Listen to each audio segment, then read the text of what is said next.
The U.S. Secretary of State finally got his meeting in China, but doesn't have high hopes for it. The Chinese kindergarten washes kids' dishes in the toilet, and Chinese netizens make fun of white people food. That and more on this week's China News Headlines.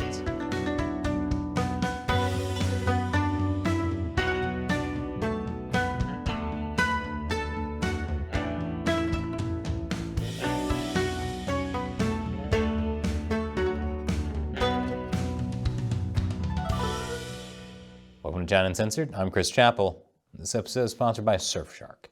You should be using a VPN like Surfshark to protect yourself whenever you go online. I'll explain more at the end. And speaking of going online, white people food has been trending on Chinese social media recently, where it has evoked laughter, mockery, and yes, some praise from netizens. This includes things like crackers with cheese or hummus and raw vegetables for lunch, or cold sandwiches with just meat, cheese, and a raw veggie. Compared to Chinese meals, which are mostly cooked and take a lot longer to prepare, Chinese people see Western food as simple, lazy, and, let's be honest, pretty tasteless. One blogger called this the lunch of suffering. Another wrote, after eating a Lunchable of crackers with cheese and ham, "The point of the white people's meal is to learn what it feels like to be dead. But I've taken 2 bites, and it was so bad it made me realize how alive I am." Well, there you go, there's a silver lining to everything. This Weibo user showed off her attempt at a white person's lunch and said the objective is, of course, for it to taste bad but healthy. Yeah, I would agree with the taste bad part. That looks pretty unappetizing. If you've ever eaten a salad around Chinese people, you've probably heard them call it rabbit food. And so they call dishes with a lot of raw veggies, which, as you can guess by the name, they don't see as human food. This Weibo user wondered if Westerners can generate their own energy after seeing their Western colleagues' lunch of just spinach and carrots. According to the South China Morning Post, the white people's food stereotype's origins can be traced in part to an initial fascination with healthy eating in Europe. A video posted on May 28th by a Chinese woman in Switzerland showed a European woman making her lunch on a train with just a bag of lettuce and slices of ham.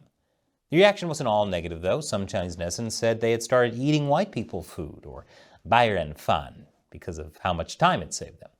One Weibo user said they used to like watching cooking videos and preparing fancy meals, but eventually it got too tiring, so they switched to cooking Western food instead. Especially for young Chinese people who are part of the 996 work culture, simple meals are appealing. 996 refers to working from 9 a.m. to 9 p.m. 6 days a week, which is technically not allowed anymore, but this is China. It doesn't matter what the law is. What matters is what's enforced. And with that system, any lunch is a lunch of suffering.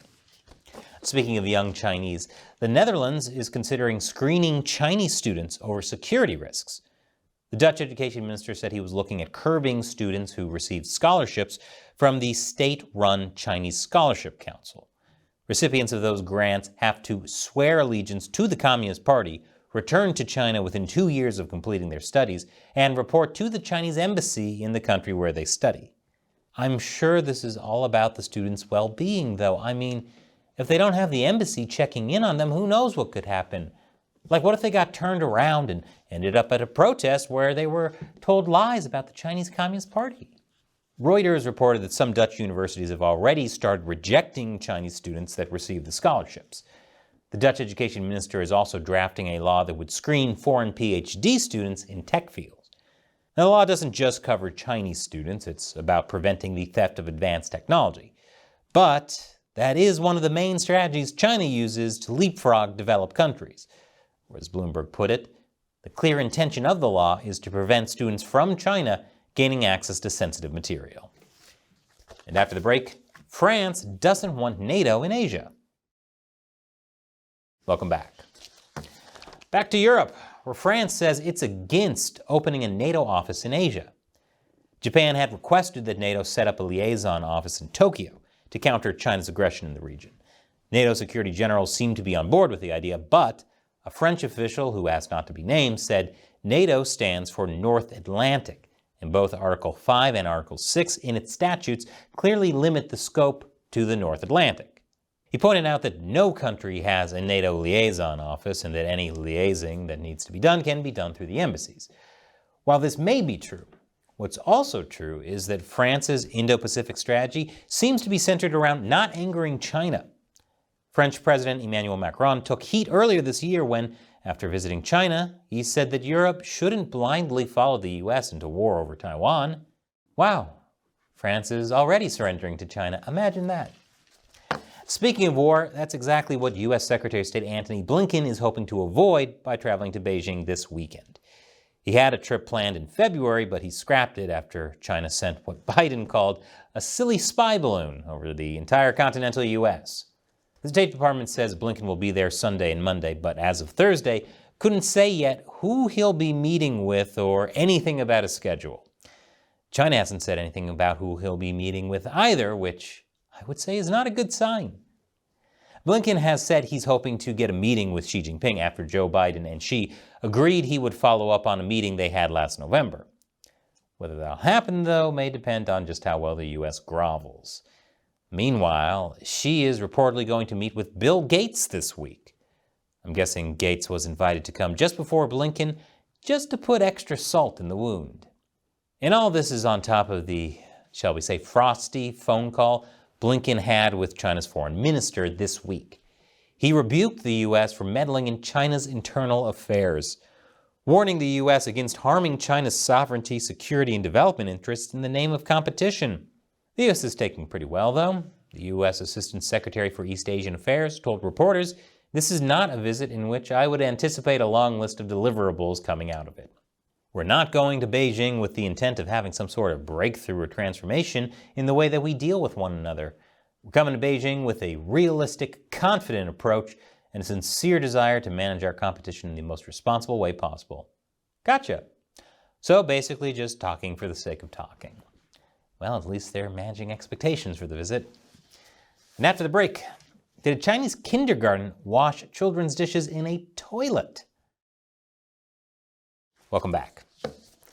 As hard as I was on Blinken's visit, the U.S. is making progress in other areas. For example, the U.S. is slapping companies with export restrictions over their training of Chinese military pilots. The U.S. action over recruiting pilots follows reports last year that China's military had sought to enlist veteran Western pilots to improve its ability to fly planes from aircraft carriers, which could be useful in the event of a conflict with the U.S. Germany has raised concerns with China over its former Air Force pilots sharing military tactics with Chinese pilots. And a Shanghai-based company associated with former Blackwater owner Eric Prince was also put on the list for that reason.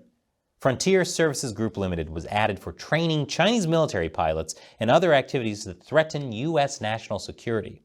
Frontier Services has denied that it trained Chinese military pilots. According to his LinkedIn profile, Prince was the vice chair of the board until he left the company in 2021. Companies were also added to the entity list for things like helping China with its supercomputing and hypersonic technology, as well as human rights violations. The U.S. added 31 Chinese entities total, which means that they need to all get a license to be able to purchase certain goods, which it's usually pretty easy for them to get that license. And if you've ever raised kids, you know that one of the biggest lessons they learn when they're young is proper hygiene. And at one kindergarten in Jiangxi province, it appears the staff also needs to learn about hygiene. One mother complained after catching a staff member washing children's plates in a toilet. She took this video, which allegedly shows the staff member in the school's bathroom washing the plates with a hose and putting them in the in-ground urinal. After the video went viral, local officials said they shut down the kindergarten while they carried out an investigation. And TikTok is a U.S. company, right? That's what TikTok executives want you to believe. But the evidence is piling up that it's more Chinese than American. And when I say Chinese, I really mean communist. TikTok is owned by China-based company ByteDance, which means it has to abide by Chinese laws.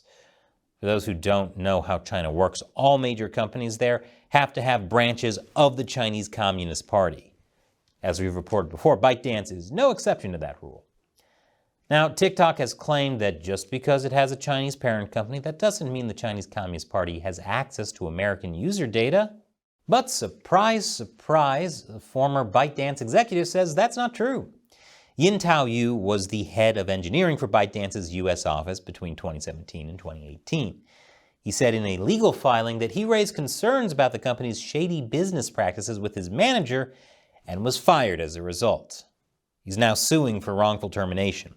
In the lawsuit, he says Chinese Communist Party members in ByteDance accessed TikTok's Hong Kong user data in 2018. He also says party members had a super user credential that allowed them to access things like network information, SIM card identification, and IP addresses in Hong Kong, but also in the US. He said they even had a kill switch that could shut down apps entirely. He claims party members used that user info to track Hong Kong civil rights activists, protesters, and those sympathetic to the protesters, including gathering data on their networks. Party members allegedly did this in 2018, the year before mass democracy protests broke out in Hong Kong. So if you're looking for a good reason to delete your TikTok account, I would say that's a pretty good one. You may not think you're a target for the CCP now, but just you wait. The CCP has shown over and over again that no one's really safe from its hit list. This episode has been sponsored by Surfshark. When you go online, everything you do is being tracked and logged, by the websites you visit and your internet service provider, and in many cases, by your government. That's why no matter where you live or what you do online, you should always be keeping your internet activity private with the VPN. And now Surfshark has servers you can connect to in over 100 countries.